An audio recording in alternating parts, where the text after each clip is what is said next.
Bem-vindos ao módulo 3 do curso básico de produção de cerveja artesanal. E até agora a gente viu no módulo 1 um pouco sobre a história da cerveja, os estilos e as escolas cervejeiras, umas técnicas de degustação, e depois no módulo 2 a gente viu os ingredientes água, malte, lúpulo, fermento, adjuntos e especiarias, e a gente falou um pouco sobre os dois softwares existentes e comentamos um pouco sobre a receita Citra Pale Ale que a gente vai fazer no nosso curso. Agora a gente vai falar sobre a produção e durante a produção a gente vai intercalar os slides com os vídeos que a gente fez da produção da nossa cerveja. Então, cada tópico desse de produção a gente vai conseguir intercalar com os vídeos. O primeiro tópico é a moagem, é onde a gente moe os grãos e coloca dentro de uma panela com água na mosturação. Na clarificação a gente retira os grãos. Na fervura a gente ferve e adiciona o lúpulo e depois a gente fermenta. É durante a fermentação que a gente adiciona o fermento. A maturação a gente abaixa a temperatura para limpar a cerveja e depois a gente envasa. Depois de envasada a gente tem a carbonatação e aí a cerveja está pronta para tomar. O processo de produção ele demora mais ou menos umas 6 horas e para a gente poder tomar a cerveja é mais ou menos de 3 a 4 semanas depois de ela ter sido feita. Esse é um chart que exemplifica então todas essas etapas do processo de produção que a gente falou.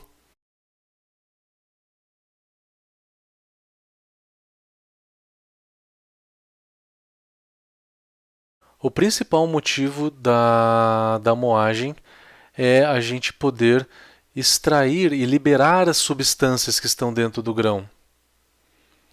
É também um objetivo da moagem a gente conseguir ter uma eficiência, um rendimento maior, porque quanto mais a gente divide o grão do malte, mais a gente consegue extrair as substâncias, porque essa divisão do grão, essa quebra do grão aumenta a área que esse grão tem em contato com a água e com as enzimas. E são as enzimas que vão degradar e quebrar as substâncias do malte.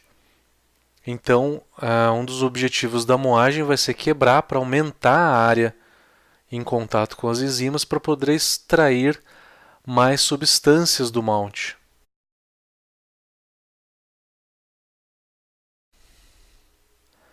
A casca do malte vai ajudar a formar uma boa camada filtrante durante a etapa de clarificação. Eu não quero moer as cascas, eu quero que as cascas fiquem inteiras. Quanto mais inteiras ficarem as cascas, melhor vai ser o fluxo durante a etapa de clarificação. Vamos falar agora sobre os equipamentos que a gente necessita para moer o nosso malte. O primeiro deles, o mais básico, que a maioria das pessoas começa a fazer cerveja, é esse moinho vermelho, que é um moinho de cereais, é um moinho manual, um moinho de discos.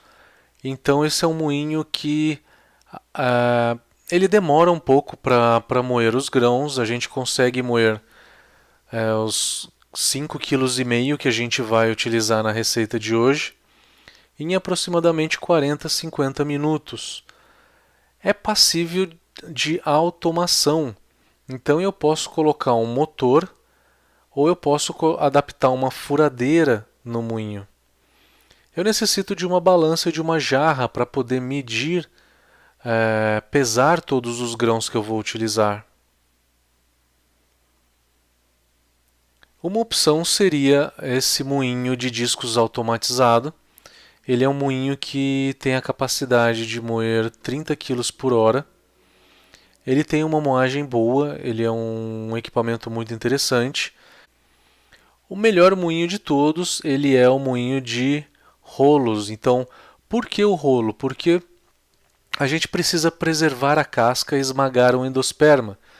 Então, o grão passando pelos rolos, ele vai ser esmagado, o endosperma, que é essa parte branca do malte, vai ser esmagado e vai ser liberado de dentro da casca, e a casca não vai ser picada, porque a casca do malte ela é de uma certa forma flexível. Então, se eu esmagar o grão, eu vou preservar a casca e vou liberar o endosperma.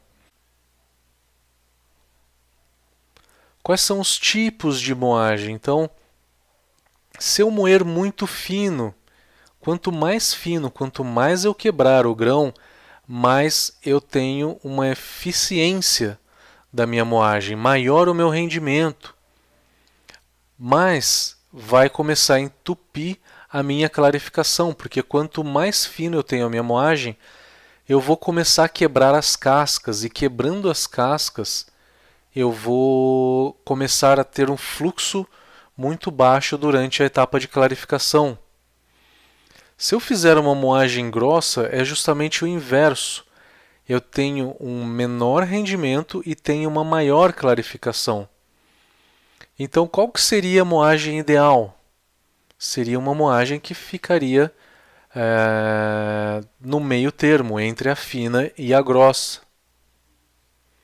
Vamos olhar um pouco sobre as moagens para vocês terem ideia do que a gente não deve fazer primeiro, né? Então, olha a moagem grossa. Na moagem grossa, a gente pode ver que a gente tem muitos grãos inteiros.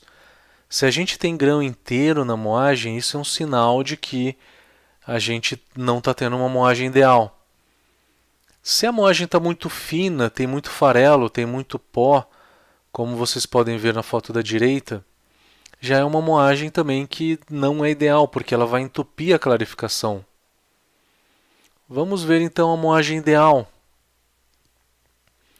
Vocês podem ver que as cascas elas estão apenas quebradas, mas elas estão de uma certa forma inteiras. A gente conseguiu extrair o endosperma, que são essas partes brancas do grão. E essa parte branca é justamente o amido. O endosperma está em mais ou menos 1/3 do tamanho do grão inteiro, para vocês terem uma ideia de tamanho. Aqui a gente não vê grão inteiro também. Então essa é a moagem ideal. Bom, pessoal, nessa receita então a gente vai usar 5,5 kg de malte Pale Ale. A gente já pesou todo esse malte. E aqui agora a gente vai acrescentar no moinho. A gente acrescenta o malte no moinho. Esse é o moinho manual, que é o primeiro moinho que todo cervejeiro caseiro começa. E aí a gente começa a moer. O moinho já foi regulado para ter a moagem ideal, da forma ideal. Então, aqui a gente pode ver que a moagem ela não está muito fina e também não está muito grossa. A gente consegue visualizar algumas cascas inteiras.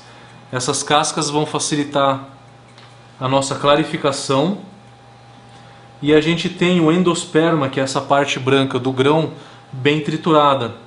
Então essa é uma moagem ideal para a nossa cerveja. A gente vai terminar de moer todos esses grãos e depois acrescentar na panela com água.